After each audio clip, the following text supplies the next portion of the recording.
Hey everyone, this is arebelspy bringing you Shadow Era commentary number 14. And this is a viewer game. This is viewer game number 3 between Master Strategist and Kentucky. And Kentucky is playing the Zaladar, and Master Strategist is our Boris player here. And it looks like Zaladar is going to get to go first. And he doesn't have a 1 or 2 drop. No Sparks, Fire Snakes, or Brutalis in his hand, apparently, or possibly in the deck. And our Boris player plays a Puin. Zaladar plays the Medusal, and it promptly gets Crippling Blowed for our Boris player's third turn. And he hits Zaladar with Puin. Zaladar here plays a bad Santa, which will give him some card advantage, and he goes ahead and makes it so Blake can't defend. Alright. And Jeweler's Dream comes out, which is going to let the Spark player, or let the Spark die, gain 2 extra resources. Let's see if he has a use for it. Hopefully a Blood Frenzy or something by this point. Or a Blade, I don't know, some other 2-drop? No other 2-drop. So, right now, the Zaladar player does go ahead and hit the Boris and kill the Puin with his ability, and with 5, hopefully we'll see a Plasma come out here. And we do. So Boris is going to need some sort of retreat, or multiple allies to get past that and kill him. Crippling Blow, it helps a little. Well, he can't defend against the Jeweler's Dream, but obviously he can't kill Raven, because if he had his attack, he could use his ability and then attack her and kill her, but now his ability alone won't kill her. But luckily the Mind Control will kill her. Mind Control is, of course, a great way to deal with Raven, and so Raven dies. And the Plasma doesn't get to use his ability, but that's okay because he needed to take out that Raven. So now it is Master Strategist's turn, and he needs some way to get that Plasma off the board. Obviously retreat's less than ideal now that it has a Crippling Blow on it, unless, of course, he has some way to make sure it'll die the turn after it's played back from the retreat. But a Jasmine and War Banner come down, and that'll kill it next turn because she can do 4 damage with that War Banner out. But the problem is, perfect. I was going to say the problem is the Plasma can kill Jasmine with his ability, but now with Blake out, Blake's also a 4 attack with the War Banner. Either one can kill the Plasma. So the Plasma does go ahead and nuke Jasmine, but unless some sort of weapon comes out, that Blake's going to be able to kill the Plasma. And Medusa once again makes Blake stoned for no reason. Okay, Blood Frenzy comes out, and that's going to finally start helping our Boris player, and he's going to go ahead and pinch the head of the Infernal and crush its skull, and then go ahead and kill the Plasma. So once again, our Boris player has established good board position and has some card draw advantage now with the Blood Frenzy. Another Gargoyle comes out, and a Bazaar, and that's going to fill up both their hands. And once again, Medusa. I guess Kentucky's just left with a lot of extra resources and is just having some fun stoning Blake. The Boris crushes the Infernal again. Kind of seeing a pattern here. That's a good way to deal with Infernals, because Blake, even with War Banner, can't kill it himself without dying. I mean, even with he'll just die. He won't kill it. So he hits the Zaladar, but right now the Zaladar is going to get to use his ability to kill both of those Blakes and reestablish that board control. So hopefully he's got another Plasma, because that would really help kind of cement the game for him here. Is if he can drop a Plasma and another 3-drop even, then that would probably be game over. Medusal and Keldor. All right, those are decent cards. They'll help him for a while, but Boris is going to kind of have to figure out how he can deal with that. Alden and Jasmine will help, but Keldor Pumped can kill one of them. Alright. I don't think I like that play. I don't think I care for that at all.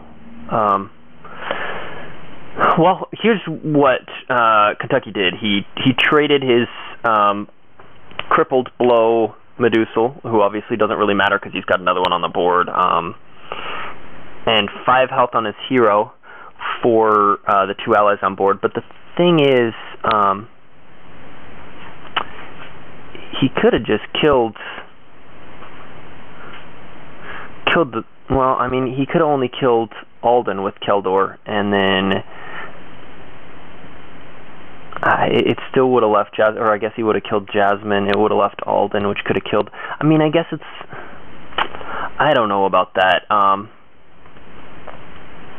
He does go ahead and retreat one of them back into his hand and play a Puan and a Jasmine. I guess considering he had nothing else in hand, doing that was good because it kept both his allies on board and cleared off the other 2, versus if he had any other ally in hand, I would have preferred it the other way. If he had an ally and that energy discharge, I would have played the ally instead, killed one of Master Strategist's allies, and basically just traded, essentially done a 1-for-1 trade, because he would have killed an ally on his turn with the pumped Keldor, and then Master Strategist would have killed an ally back, and then Kentucky would have killed one back. Essentially, if he had one extra ally, I would have been okay with that, doing a 1-for-1 trade, and preferred that in order to keep the discharge for an emergency release valve, essentially. The 2 allies, the reason why I don't like that play so much is the 2 allies that he killed are just really easy to kill. Essentially, a pumped Keldor, a Plasma, like just about anything can kill those 4 health allies. And if Raven comes out, she's a lot harder to deal with. If Aeon comes out, he's a lot harder to deal with. And so when you use your board wipe card on small allies like that, you're basically just crossing your fingers and hoping, I hope bigger allies don't come out. In this case, I guess you would have been trading 1-for-1 allies, and as we see, there was that retreat and other stuff to think about. So I'm okay with doing it. If he would have, like I said, if he would have had another ally, I would prefer a 1-for-1 trade, because essentially what you would have done is killed 2 of his allies for 1 of yours, and you'd still have 2 on board, and that would keep you in a dominant board position. But, you know, like I said, you really want to save those board wipe cards for the guys that are harder to kill and get away from. So let's see what happens here. Medusal does go ahead and kill this, and he's got 10 resources, and he's still sacking some, so he's either drawing terrible cards or sacking good cards. I'm going to assume he's not doing that. So the Boris is down to 10 health here. That's not terrific. And the Zaladar player has multiple allies on board. So I'm assuming the Boris is going to lose here, possibly an Enrage, and then like double Raven could save him the game. I do see, looking at the time, the game goes on quite a bit longer, so he does get that Enrage clearly, but we know that Puan's going to die to the Medusal, and then I would imagine a pumped Keldor is going to hit his hero again for 4. So it's not looking great for Master Strategist unless he can, I don't know, draw some really good cards. So yeah, like we see, pumped Keldor does hit Boris down to 15. And, oh no though, Zaladar player still had 2 cards in hand and 8 resources and nothing to play. So I'm assuming possibly a Mind Control or something is sitting in there. But maybe a Shriek, I don't know. So Boris pinches Keldor's head, and we're left with a Medusal versus an Alden who is pumped with the King's Pride. And King's Pride is a tough card to deal with unless you have some way to kill it, you know, a Shriek or something like that. Mind Control is good, so that will help Boris get hit for 3. And Medusa will hit Boris for 1, because that armor is going to take 2 away, but it'll also reduce one of the durabilities on the armor.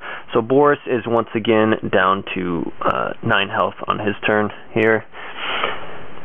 But he does have that King's Pride out, and that can really change a game, because now when you play your allies out with that plus health, they're so much harder to kill. Crippling Blow on Medusal, and Retreat on, I'm assuming, Keldor. Yep. Now, see, Blake's a 2 now, and the Spark can only attack for 1 unless Zaladar draws another Spark. That Blake is safe from Spark. Of course, Zaladar does have his ability still. Oh, and that Spark will get a buddy there.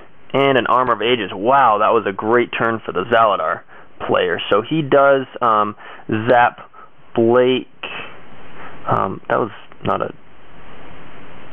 And he zaps Alden, and then the Spark finishes off Alden. I was confused there for a second. The Boris player is going to somehow need to get some allies out, get board control, kill off the other allies, maybe use a Smashing Blow to kill that armor, or else I don't know that he has enough turns to wear through unless he gets like 4 allies out. He does retreat Keldor and get out a Jeweler's Dream and drop a Jasmine. I don't know that that'll be enough, because he's just bleeding health is the problem. He does have that King's Pride out, but wow, Plasma and Keldor come back out, so Spark goes ahead and hits his dude for 0, but he's wearing down that armor. They'll just die if they attack Jasmine, and he knows Jasmine can only kill one dude and stun another. No point in letting his guys just die, so he's getting that armor worn out. I think there's just too much on board now. He's at 7 health. Somehow he's got to kill that Plasma essentially, or another retreat. He'll kill Keldor here, or stun Keldor. I probably would have just killed the Keldor, and probably stunned a Spark.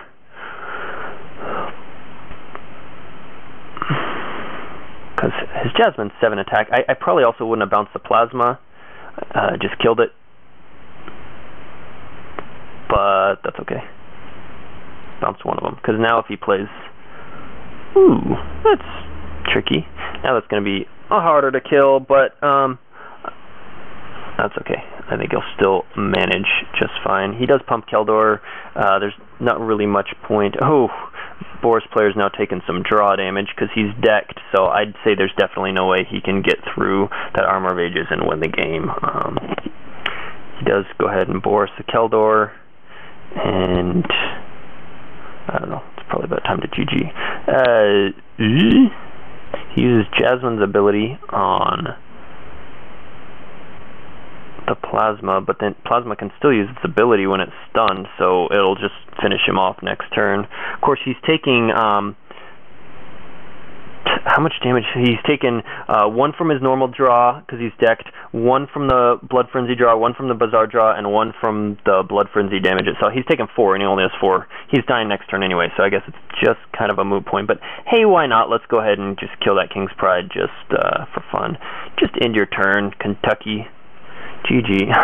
Or energy discharge and kill everything and take 5 off your hero for no reason. And or just use your Plasma's ability to finish him off. Do in your turn or Plasma do something to finish the game like 5 minutes ago? No. All right, there we go. So he does decide to use his Plasma, and he nukes Boris and kills him. That was a pretty good game on both sides. Both players played fairly well. I think the only move I was real hesitant about was that energy discharge in the middle, and I think ultimately decided it was a good move because you don't have enough allies out to be trading them yet. And you don't want to give up that board control, so it's worth doing the energy discharge at that point. If he had another ally, I would prefer to do the trade to save that energy discharge for for the bigger allies as a safety release valve, like I mentioned. But I think the problem the Boris player ran into there is just lack of board control. It took him quite a while to get his Blood Frenzy out, which I guess didn't matter that much because our Zaladar player played a Bad Santa, you know, around turn 3 or 4, whatever it was, and so they had plenty of cards, but our Boris player was just never able, even with, you know, playing 3 retreats for that game, was never able to establish board control. He was just always kind of playing from behind, trying to deal with Kentucky's allies, and that just kind of, he ran out of cards trying to do so. And so GG guys, well played. I enjoyed watching that. Hope you guys enjoyed it. Thanks for listening, and I'll catch you guys next time.